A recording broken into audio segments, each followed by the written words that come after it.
വാലും തലയും. സിനിമയിലെ ഒരു ഡയലോഗ് ഒന്ന് പറയാം. അങ്ങനെ ഒരു സിനിമയിലെ കൃഷ്ണൻ രാധയും അതിലൊരു ഡയലോഗ് ഒന്ന് പറയാൻ പിന്നെ തീർച്ചയായിട്ടും നമ്മളെ പ്രിയപ്പെട്ട പ്രേക്ഷകർ ആകാംക്ഷയോടെ കാത്തിരിക്കുന്ന ഏറ്റവും പ്രധാനപ്പെട്ട ഒരു കാര്യമാണ് അത്. കാരണം മറ്റൊന്നുമല്ല, അദ്ദേഹം തന്നെ രചനയും സംഗീതവും സംവിധാനവും പ്രധാന നടനും ഒക്കെ ആയി തീർന്ന ആ സിനിമ നമ്മളെല്ലാവരും ആകാംക്ഷയോടെ അതായത് ലോകത്ത് തന്നെ മലയാളി പ്രേക്ഷകരാണ് ഏറ്റവും കൂടുതലുള്ളത്. ഇനിയിപ്പോ ഹിന്ദിയിലും ചെയ്യുന്നുണ്ട്. ഹിന്ദി തമിഴ് മലയാളം ഹിന്ദി തമിഴ് ഇന്ത്യയിലെ ഏകദേശം എല്ലാ മേജർ ലാംഗ്വേജസിലേക്ക് വേണ്ടിയിട്ട് 3 ലാംഗ്വേജിലേക്ക് ചെയ്തൊരു ചിത്രമാണ് കൃഷ്ണൻ രാധയും. അടുത്ത പടവും അത് തന്നെയാണ്. അപ്പൊ അതിലെ തന്നെ ഒരു പ്രധാനപ്പെട്ട ഡയലോഗ് അദ്ദേഹം തന്നെ പറയുന്നത് കേൾക്കാൻ ഒരു ഭാഗ്യം നമുക്കുണ്ടാകാൻ പോവുകയാണ്. അതിനു മുമ്പ് ഒരു മ്യൂസിക് എന്തെങ്കിലും ഒന്നും വേണം. ഒരു കോഴിയുടെ നിറം കറുപ്പാണെന്ന് കരുതി അതിടുന്ന മുട്ടയുടെ നിറം കറുപ്പാണെന്ന് തെറ്റിയായിരിക്കരുത്. നീ വലിയവനാകാം എന്ന് കരുതി ഞാൻ ചെറിയവനാണെന്നുള്ള അർത്ഥമില്ല.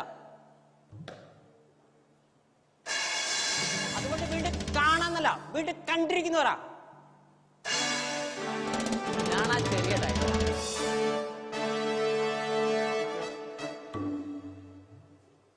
ഒന്നുമില്ല. അവർണ്ണനീയം, അവാച്യം, അത്ഭുതം. പേടിച്ചു പോയി തോന്നുന്നു. കൂടെ കുട്ടി കൂടെ നിൽക്കുന്ന പുതിയ കുട്ടികളാണെങ്കിൽ അവർ പേടിച്ചവരാ. ഇത് ആരാടാ പറഞ്ഞ ഈ ഡയലോഗ്? ഇത് സിനിമയിലെ ഒരു രാഷ്ട്രീയക്കാരനോട് പറഞ്ഞാണ്. അയാൾ വലിഞ്ഞാണോ വണ്ടി എടുത്ത് പോയി? അല്ലല്ല, അദ്ദേഹം എന്നെ ഭീഷണിപ്പെടുത്തും. ഒന്നും ഭീഷണിപ്പെടുത്തും. വില്ലനാണ്, ഈ സിനിമയിലെ വില്ലനാണ്, രാഷ്ട്രീയക്കാരനല്ല, അദ്ദേഹം വില്ലനാണ്. അപ്പൊ അദ്ദേഹം പറയും, ഓർത്തോ ഞാൻ രാഷ്ട്രീയക്കാരനാണ്. അപ്പൊ ഞാൻ പറയും, ചന്ദനം ചുമക്കുന്ന കഴുതയ്ക്ക് അതിന്റെ കനമ അറിയൂ, ആ ചന്ദനത്തിന്റെ സുഗന്ധം അറിയില്ല. രാഷ്ട്രീയം നല്ലതാണ്, പക്ഷെ നിന്നെപ്പോലുള്ള ചേറ്റകൾ അതിനെ മലിനമാക്കി.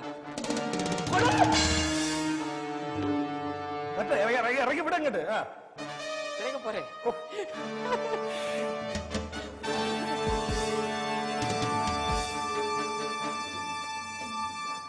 എനിക്കിപ്പോൾ ആഗ്രഹം വേറെ ഒന്നും കൊണ്ടല്ല, ഇത്രയും ഇത് ഒരുപാട് വൈകിപ്പോയി.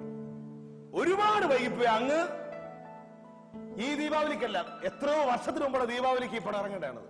കാരണം ഞാനൊന്നും പറയുന്നില്ല, പോടും എന്നെ കൊണ്ട് ഞാൻ സത്യത്തിൽ അങ്ങ് വരുന്ന പറഞ്ഞപ്പോൾ ഞാൻ ഡയറക്ടർ പറഞ്ഞു, സാർ എനിക്ക് പേടിയുണ്ട്, കാരണം എങ്ങനെയാണ് അദ്ദേഹം പ്രതികരിക്കാൻ അറിയില്ല.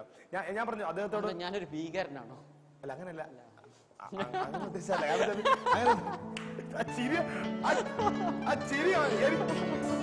ചിരിയാണെന്നെ ഞാൻ അല്ല എങ്ങനെ പ്രതികരിക്കുന്നു. ഈ ചിരിയാണ് മലയാളി പ്രേക്ഷകന്റെ അല്ലെങ്കിൽ ഓരോ യുവാക്കൾക്കും പ്രചോദനവും ആവേശവും ഒക്കെ ആയി തീർന്നത് ഈ ചിരിയാണ്.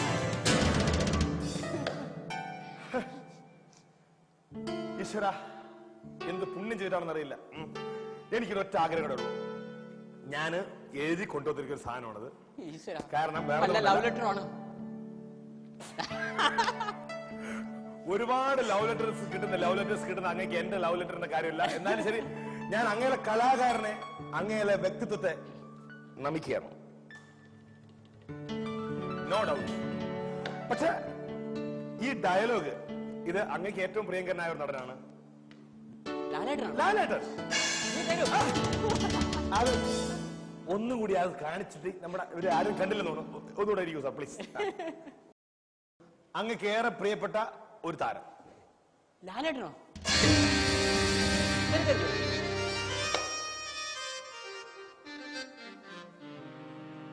ആറാം തമ്പുരാനിലെ സംഗീതം പഠിക്കുവാനായി ചെന്ന് ആ ഡയലോഗുണ്ടല്ലോ, അതാണ് അത് കൊടുത്തിരിക്കുന്നത്. ഇത് മുഴുവൻ ഞാൻ പറയണം? ഇല്ല, വെറുതെ ലാലേട്ടൻ അപമാനിക്കണം. ലാലേട്ടൻ വളരെ മനോഹരമായി പറഞ്ഞാണ്, ഞാൻ പറഞ്ഞു വെറുതെ കൊള്ളാല്ല. അത്തരം കഥാപാത്രങ്ങൾ ഒരുപക്ഷെ അങ്ങേ തേടി വന്നാലോ? അത്തരം കഥാപാത്രങ്ങൾ ഞാൻ മനസ്സിലാക്കുന്ന അദ്ദേഹത്തിന് മാത്രമേ ചെയ്യാൻ പറ്റൂ.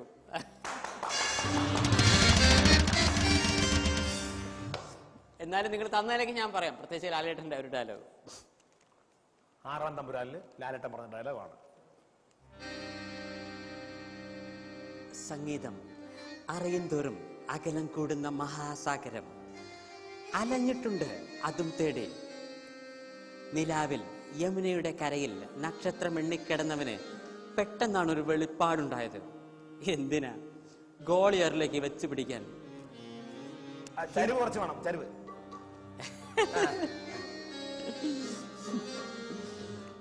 ഹിന്ദുസ്ഥാനി സംഗീതം പഠിക്കണമെന്ന മോഹമായി ചെന്നുപെട്ടത് ഒരു പഴയ സിംഹത്തിന്റെ മടയിലും. ഉസ്താദ് ബാദുഷാ ഖാൻ. മൂപ്പര് നല്ല ഫിറ്റാ. എന്താ സംഭവം? അകത്ത് നല്ല ഒന്നാം തരം എ ക്ലാസ് ബാങ്ക്.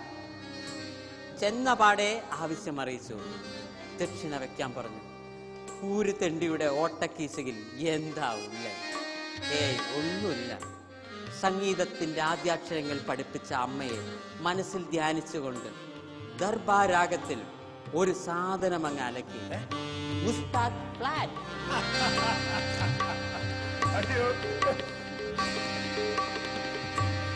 सबरों की जिंदगी जो कभी नहीं खत्म हो जाती है.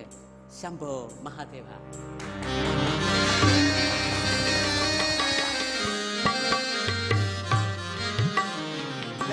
ഞാനൊരു കഥ എഴുതിയിട്ട് അങ്ങേ കൊണ്ട് സംവിധാനം ചെയ്യിപ്പിച്ചാലോ, അല്ലെങ്കിൽ അങ്ങേ കൊണ്ട് അഭിനയിപ്പിച്ചാലോ? നമ്മുടെ ആ ഒരു കെമിസ്ട്രി എങ്ങനെ ഇരിക്കും? തീർച്ചയായിട്ടും നന്നായിരിക്കും. എൻ്റെ അഭിപ്രായത്തിൽ എനിക്കിപ്പോൾ മറ്റുള്ള വർക്കുകൾ വരുന്നുണ്ട്. അപ്പം ഞാൻ മനസ്സിലാക്കുന്നത് സംവിധാനം, അഭിനയം, ഈ രണ്ട് കാര്യത്തിൽ മാത്രം 2 പ്രാവശ്യം ചിന്തിച്ച് നമുക്ക് ഏറ്റെടുക്കാൻ പറ്റും. 2 പ്രാവശ്യം ചിന്തിച്ച് ഏറ്റെടുക്കാൻ പറ്റും ഒരു പ്രൊജക്ട്. കാരണം ഞാൻ മനസ്സിലാക്കുന്നത് ജനങ്ങൾ ഇത്രയും ലക്ഷക്കണക്കിന് ആളുകൾ, നിങ്ങൾ പറഞ്ഞു ആദ്യ സിനിമ റിലീസ് ചെയ്യുന്നതിന് മുമ്പ് ഇത്രയും പലയിടത്തും ഫ്ലക്സ് ബോർഡുകൾ വെച്ചു. കുറെ പേര് എന്നെ സൂപ്പർ സ്റ്റാർ പലയിടത്തും കണ്ടു. സൂപ്പർ സ്റ്റാർ നമുക്കറിയാവുന്ന കാര്യമാണ്. പലരും താരങ്ങളൊക്കെ അവരുടെ ഫ്ലക്സ് വെക്കുന്നതിന്റെ അവർ തന്നെ പൈസ കൊടുക്കുന്നുണ്ട്. പക്ഷെ ഇവിടെ അദ്ദേഹം പോലും അറിഞ്ഞിട്ടില്ല. അദ്ദേഹം നടന്നു പോകുമ്പോ നല്ല പരിചയമുള്ള നോക്ക്. എന്താ അങ്ങനെ എന്താ പറഞ്ഞത്? ഈവൻ എല്ലാ മറ്റുള്ള രാജ്യങ്ങളിൽ വരെ വെച്ചിട്ടുണ്ടെന്നാണ്. മെൽബണിലൊക്കെ നമ്മുടെ ഫ്ലക്സ് ബോർഡ് ഉണ്ട്. അപ്പൊ ഞാൻ പറയുന്ന പോയിന്റ് വെച്ചാൽ, അപ്പൊ ആളുകൾ എന്നെ ഇഷ്ടപ്പെടുന്നതിന്റെ ഒരു കാരണം ഞാൻ മനസ്സിലാക്കുന്നത് വെറൈറ്റിയാണ്. ഏതർ ഞാൻ ചെയ്യുന്നത് ആളുകൾക്ക് ഒരു കലാകാരന്റെ ബേസിക് ആയിട്ടുള്ള ധർമ്മമാണ് മറ്റുള്ളവരെ എൻജോയ് ചെയ്യിക്കുക എന്നുള്ളത്. അപ്പൊ അതാണ് ഞാൻ ചെയ്യുന്നത്. എനിവേ ആളുകൾ ചിരിച്ചോ ആളുകൾ കരഞ്ഞോ നോ പ്രോബ്ലം. അവർ എൻജോയ് ചെയ്യുന്നു, അവരെ എൻജോയ് ചെയ്യുന്നു. അപ്പൊ ആളുകൾ എന്നിൽ കാണുന്നത് ഒരു വെറൈറ്റിയാണ്. അല്ലാതെ എന്നെ ആളുകൾ ഇഷ്ടപ്പെടുന്നത് മറ്റുള്ള ഒരു കാരണം കൊണ്ടുമല്ല. അപ്പൊ മറ്റുള്ളവർ ചെയ്യുന്നൊക്കെ തന്നെയാണ് ഞാനും ചെയ്തെങ്കിൽ വലിയ കാര്യമില്ല. അപ്പൊ അതുകൊണ്ടാണ് ഞാൻ വിചാരിക്കുന്നത്, ഞാൻ നേരത്തെ പറഞ്ഞു ബുദ്ധിയുടെ തലത്തിൽ ബുദ്ധി ആവശ്യമുള്ളത് സംവിധായകന് മാത്രമാണ്. ഒരു സിനിമയിൽ സംവിധായകനെ മാത്രമേ ബുദ്ധിയുടെ ആവശ്യമുള്ളൂ. ബാക്കി നടനെ ഒരു സംവിധായകൻ കൊടുക്കുന്ന റോള് ചെയ്യാനേ പറ്റൂ. ഞാൻ പറഞ്ഞ ബുദ്ധിയുടെ ഞാൻ പറയുന്ന പോയിന്റ് വെച്ചാൽ, സ്വന്തമായി നമുക്കൊന്നും ക്രിയേറ്റ് ചെയ്യാൻ പറ്റില്ല. ഒരു തിരക്കഥയിലുള്ള റോളെ ഒരു നടൻ അഭിനയിക്കാൻ പറ്റും. ക്യാമറമാനെ അതാ ഞാൻ പറയുന്നത്. ഇവിടെ അത് കഴിഞ്ഞാൽ ഞാൻ പറഞ്ഞാൽ ക്രിയേറ്റിവിറ്റിയുടെ ആംഗിളാണ് കേട്ടോ, തെറ്റിയായിരിക്കരുത്. അല്ലാണ്ട് മറ്റുള്ളവർക്ക് ബുദ്ധി വേണ്ട, തെറ്റിയായിരിക്കരുത്. അതേപോലെ കുറച്ചെങ്കിലും ക്രിയേറ്റിവിറ്റി കിട്ടുന്നതാണ് സംഗീത സംവിധായകൻ. അദ്ദേഹത്തിന് ഈ പറഞ്ഞ പോലെ ഇയാൾ സംവിധായകൻ എന്ത് പറഞ്ഞാലും സംഗീത സംവിധായകൻ അയാളുടെ ഒരു ഐഡിയയിൽ ഇയാൾ എന്ത് എഴുതി വെച്ചാൽ അയാളുടെ ചില ഐഡിയാസ് ഒക്കെ അതിൽ ഉപയോഗിച്ച് ചില രാഗങ്ങളിലൊക്കെ നമുക്ക് ചുറ്റപ്പെടുത്താം. അപ്പൊ അതുകൊണ്ട് ബുദ്ധിയുടെ ആംഗിളിൽ ഏറ്റവും കൂടുതൽ ആവശ്യം വരുന്നത് ഡയറക്ടർ. അതുകൊണ്ട് ഞാനൊരു സിനിമയുടെ ഡയറക്ഷൻ ഏറ്റെടുക്കുകയാണെങ്കിൽ 2 പ്രാവശ്യം ചിന്തിക്കണം. കാരണം വെറൈറ്റി വിചാരിച്ചില്ല ജനങ്ങൾ എന്നെ ഇഷ്ടപ്പെടുന്നു. ഞാൻ മറ്റുള്ളവർ ചെയ്യുന്നൊക്കെ തന്നെയാണ് ഞാനും ചെയ്യുന്നതെങ്കിൽ ആളുകൾ എന്നെ മടുക്കും. അതുകൊണ്ട് അതേപോലെ തന്നെ അഭിനയത്തിന്റെ കാര്യത്തിൽ അപ്പൊ ഇത് രണ്ടും ഞാൻ ശ്രദ്ധിച്ചേറ്റെടുക്കും. അതല്ലാത്ത എന്തും ഞാൻ സ്വതന്ത്രമായിട്ട് മറ്റുള്ളവരുടെ വർക്ക് ഏറ്റെടുക്കാൻ എനിക്ക് വളരെ സന്തോഷമുള്ളൂ. നിങ്ങളുടെ വർക്കായാലും ഞാൻ വളരെ സന്തോഷമായിട്ടെടുക്കും.